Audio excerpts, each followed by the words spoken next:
All right. Hope you guys are ready for this unboxing video. This is the unboxing video for the Aldebaran BFS 2022. That's right. I have saw that Obi-Wan Kenobi and the Real Test have released their videos so far, but Jimbo didn't watch it yet because I wanted to experience this unboxing session, like truly just Jimbo looking at it for the first time. So if I were to watch their videos, well, then I may spoil something. But anyway, guys, if you want, you guys could check out their videos. Like I said, it's already out. Those two anglers, BFS enthusiasts, they love BFS tackle, and they have way more reels than I do. And especially Hobie, he, let's just say his technical knowledge of reels and rods are just way surpass me. I'm just a hyper guy that just go crazy when I catch fish. Okay, so anyway, let's unbox this. I got this from Platco JP, and I gotta say they were one of the first that allowed pre-ordering. However, as you can see, I got mine late compared to some other folks. Anyway, let's do some unboxing, shall we? All right. Hopefully they will give a nice present, just like some of the other Japanese companies. We shall see. We shall see. But here we are. Unboxing now. Packed really nice. All right. Okay, I got nothing. Boo. All right. Whew. Okay. Well, anyways, I got some peanuts and I got some bubble wraps I could let Caden play with because he loves bubble wraps. You guys have kids? I mean, I'm not a kid, but I love bubble wraps too. I pop every single one that I have. Okay. Anyway, look at this. Nicely packaged. Here we are. Ta-da! Looking beautiful. Can I get this to focus? Here we go. All right. By the way, guys, I am using my phone to record, so this is going to be pretty cool. This is my old phone. I got my Ultra S22 Ultra coming very soon, but this is my Galaxy S10. Anyhow, here we are in the box. Opened. But anyway, let me just go around the box one more time because I wanted to see some specs, and I went around it one time already and I was like, what the heck's the specs? Anyway, open the box, no specs. We're gonna take a look at the paperwork, all right? And, okay, interesting. So if you guys familiar with the old Aldebaran, here we go. We have the 2016 one. Once again, thank you, Johnny, for sending this to me. For those who didn't know, a fan sent this reel to me. All right, this was my first official JDM BFS reel, and this reel here actually have extra magnets, and it came in a, in the pamphlet, right? So this one right here that says N on here. Come on, let's get this thing to focus, right?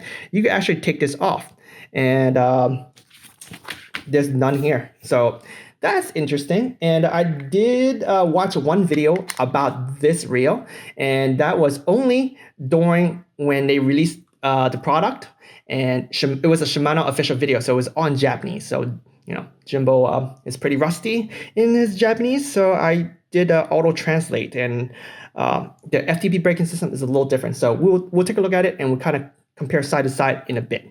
All right, so it doesn't say anything here. I am just going through the schematics for a second because I'm hoping that they at least give us some features that I could talk to you about, but they're all in Japanese. So I guess Jimbo's gonna have to talk, via memory, because there were some stuff that I looked at in the website. Okay, so schematics, we don't need to look at it because they're all in Japanese. All right, so let's just jump right into good stuff here. Like I said, man, the box usually has like specs on it, so I can kind of read off some of the features. Looks like they don't have it, so again, I gotta go through memory. But here we go. First impression. Boom. Take a look at that. Digest this, baby. The handle looks a little different. Let me try to get some of this focus to kick in. But yeah, the handle looks a little bit different. Let me just take a look at these two guys. Okay, so you can see that their shape just a little bit different.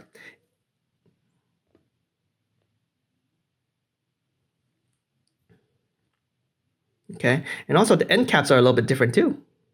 It actually looks really nice. Let's take a look at the size between the two. Okay.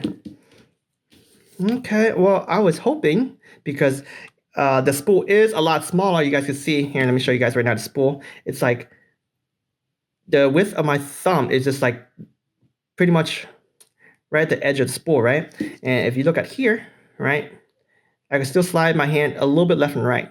Hold up, let me grab my other reel. I also got a new reel here, the the copycat. All right, we have the copycat here, the Surinoya Dark Wolf Ultra, and look at that, small spools. All right. Well, anyhow, this guy right here was awesome all-rounder 2016. If you upgrade it even more with the light, shallower spools and some bearings, you guys could use this like for super nice stream fishing with the super light lures. But I didn't do any of that, and I don't anticipate doing so because I have plenty of super ultralight bait casting reels now. But this guy, I'm gonna keep it stock too because it's brand new and I gotta use it to the fullest, right? But yeah, look at that, and it's interesting. Let's look at that spool a little closer. See those cuts right in the middle? That is nice. For those who like to use like mono or fluoro, because the Japanese JDM world, when they fish this BFS reel, it's mainly for bass, not really for trout. And they use fluoro. They love to use fluoro. And when you tie directly onto here with fluoro, it has a knot. It has a bump, right? And when you have a bump and you wind up, what happens is it creates a bump, and as you cast, right, that little bump it's not that much, right? Because these are super thin line, but with flat spools, that bump may cause your line to catch when it's dispensing, because these are not auto level winder, right? It doesn't go left and right as it's dispensing line when you cast. So with that said, having that right there will push the knot down just a little bit. So when you're spooling up line, it's gonna be flush. Super duper great. All right. What else can I say about this? Just looking off the bat, very, very smooth, quiet. Dry clicker, sounds sexy. Okay, let me just put this down. This is an old guy. If I turn it sideways and do it one more time, it sounds a little different between the two. Okay, just a little bit, and I guess I could do the copycat too. This guy is definitely dumbed down, sound very plasticky, but these two definitely sound a lot more metallic, which is cool. Anyway, I turned on autofocus back because I had it locked earlier, but here's another look one more time. The size of the two reels, it didn't look like it's changed much. They did say that the seat is going to sit a little lower, and I'm looking at the two, it kind of do look like this guy will sit lower. Okay, so what that does is, bait casting guides, if it's too tall, what happens is it kind of goes down and it go forward. This should shoot more straight, and also it makes it more palmable when you have this reel on a rod. Okay, one thing I want to note that a lot of people did say, and I said the same thing for the Corrado, that this thing right here was hard to turn. For my Aldebaran, it was fine. See, I could turn it without fingernails, and I know some folks, they have to freaking break their fingernails off to turn that. And with this change here, I actually don't like the look of this, but it may make this whole thing a lot easier for some folks. And it's okay. It's actually could be potentially better. Okay, there's no click on there. And let's go to this guy here. Okay, no clicker on the tension knob. The change in the thumb bars, look at that. The new one right here, it's more symmetrical. This guy has a little, the little A thingy majiggy. I like this because it feels like it has more grip. This feels smooth, like too smooth. But it feels like a little smaller because the spool is smaller, so maybe I could just push it down, but I'm trying to push it down right now, and it's interesting, like, because this thing feels like it sits a lot lower. I feel like the thumb has to go down a lot more compared to this guy. The sound even sound a little different. Maybe because of fishing line, I don't know. Okay, interesting. Let's take a look a little bit more at the handles. Wait a sec. All right. Okay, so the handle looks like it's smaller. I don't have the exact measurements, so I guess I would have to put some overlay here for what the handles were. I'm looking at the Star Drag. I like how they had that little cut in right there. It doesn't have the little gold accent anymore. See, there's gold here with the line guide, right? There's gold here on the handle, right? But they lost the gold here. What's up with that? Man, this will slap some gold here, maybe slap some gold here, right? And it'll be complete. But interesting, very interesting. Okay, I'm looking at the edge right here, and you can see that there's a cut right here. This little design looks really nice. Oh yeah, Hagane body. Hagane in Japanese means steel. Just like any of the Shimano reels, it is steel shell. Okay, this part is steel basically, and I guess it has some plastic or carbon cover outside, but it does make this whole reel structure a lot stronger. Although, as a finesse angler, I don't agree that we need that for these, small light reels. But some people love it and they swear by it. So anyway, let's bring this here. A couple other things before. I guess I just wait first, and we'll keep talking. That's pretty light. 133.4. Is it an ounce? 4.7 ounce. Let me just pop this guy here, the copycat for a second. 4.75. 4.75. Look at that, man. Exact. Okay, that's pretty cool. Actually, I'm gonna look at the side by side too and see which one looks smaller. Actually, probably looks like the very same profile, but this guy definitely looks like it sit a lot lower. So anyway, enough of the Suinoya. Okay, go away. CDM. It's all JDM. Made in Japan, by the way, guys. Made in Japan. So a couple other things I want to talk about. They talk about the gears is made via micro module, meaning that it's going to be smooth, small gears, making this thing super duper smooth while you reel. This reel, of course, sports the X ship, which is basically double bearings on both sides of the pinion gear. I don't think it's really necessary for finesse stuff, but some people, they horse their stuff, and sometimes they put thick line and you get snagged, and they yank it out, right? So it will make sure that your spool, anything in internals are not going to be bending, making sure that your spool is always going to be straight, right? And therefore your spool will be spinning freely. So that's still nice. Okay, so definitely nice. So I'm hoping that that will ensure that it has the best castability, cast the longest. Okay. Am I on zero brakes for a second? Okay, let's go all the way down right here. Okay. Woo! Wow, that is smooth, and that's just with my finger. If I were to do this, it's probably gonna spin forever. Very interesting.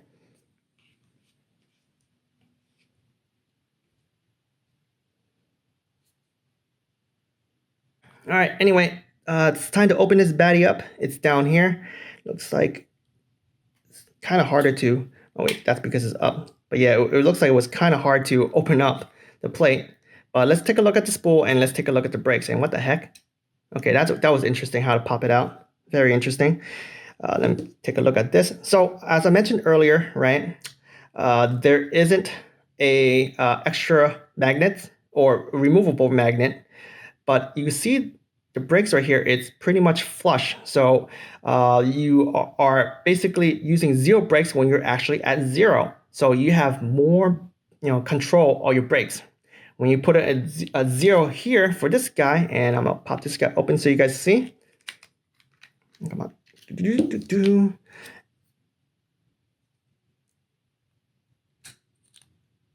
Well, apparently you can't go zero. The lowest is 1, okay? And 1, it's still out, right? It's still popping out compared to this guy here. So therefore, when you put 1, you still, using brakes. So instead of having the ability to remove that 1, 2 magnets, just decide to make it so that it just go out further. So that's a genius idea. I like that idea. Okay, let's take a look at this spool. What the heck? Okay, that's interesting. Do I need to rotate it? MGL3. By the way, MGL3. MGL. Come on, MGL. What the heck is going on? All right, finally got it out. But anyway, spool. MGL3. Okay, MGL3 is basically, their latest technology on spool creation. They talk about how durable this is, how light it is, and how balanced. Okay.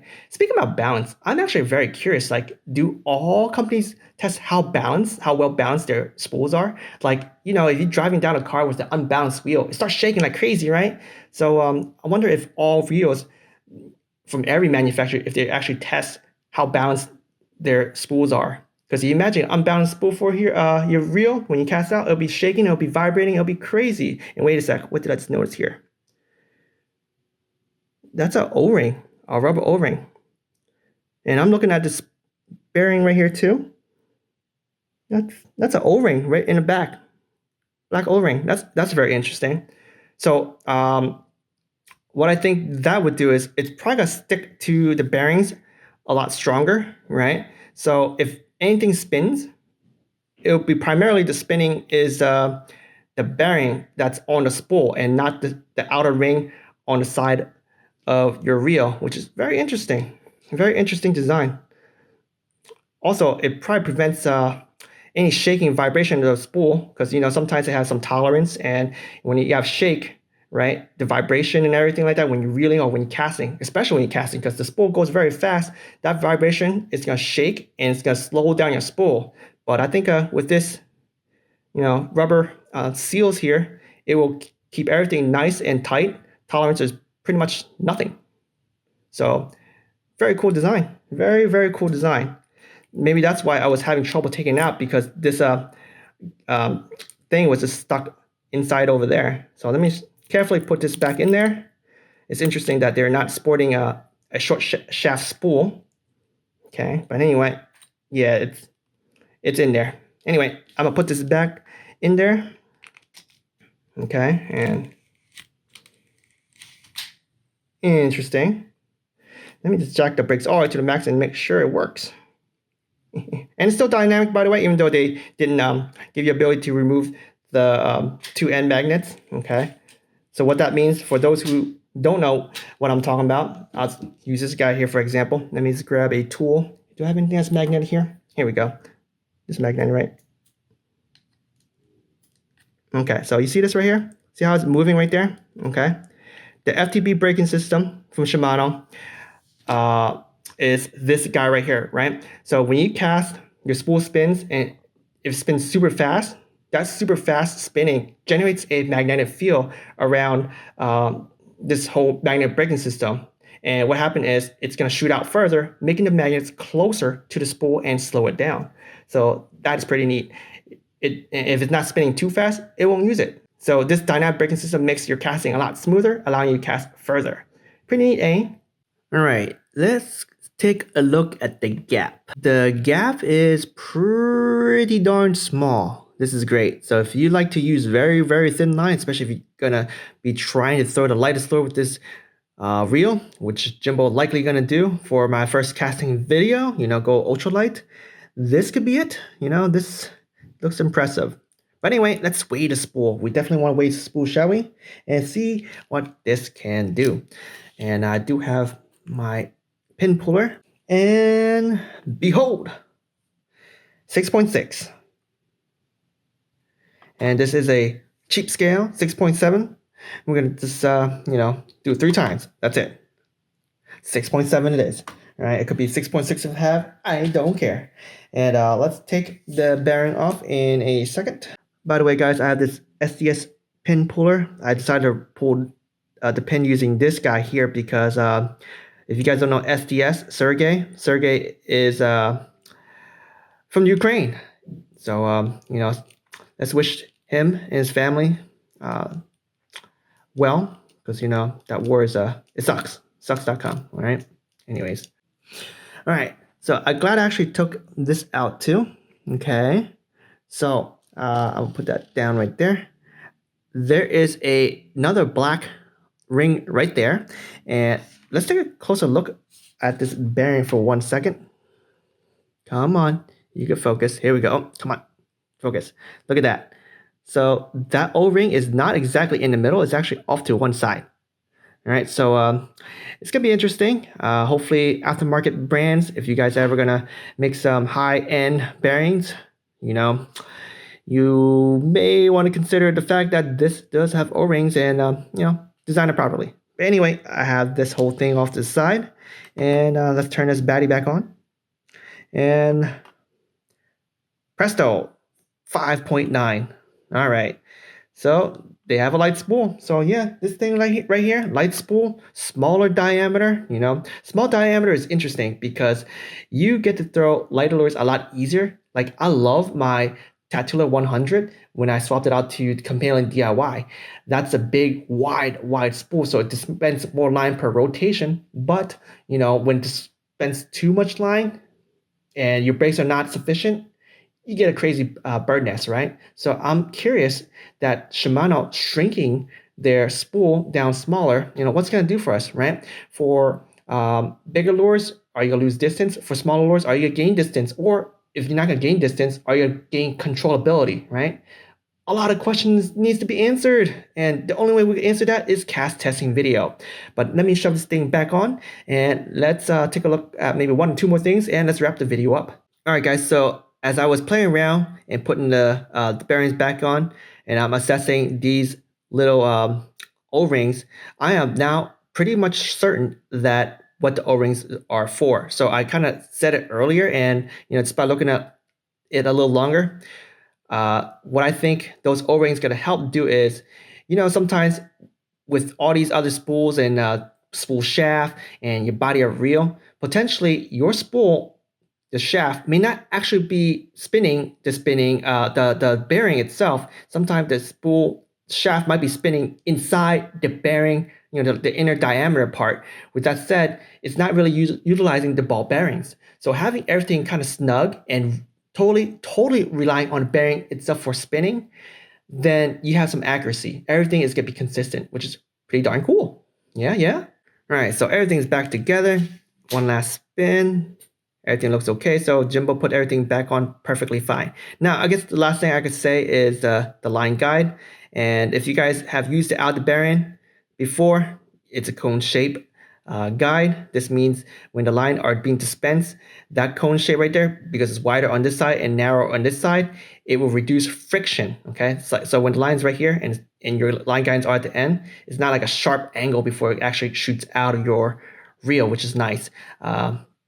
They should do this for all their reels. Damn Crowdle. But anyway, guys, this is so far out of box. I feel like this is going to be an amazing reel. It's going to be a better all-rounder than this guy, but shooting towards potentially lighter side.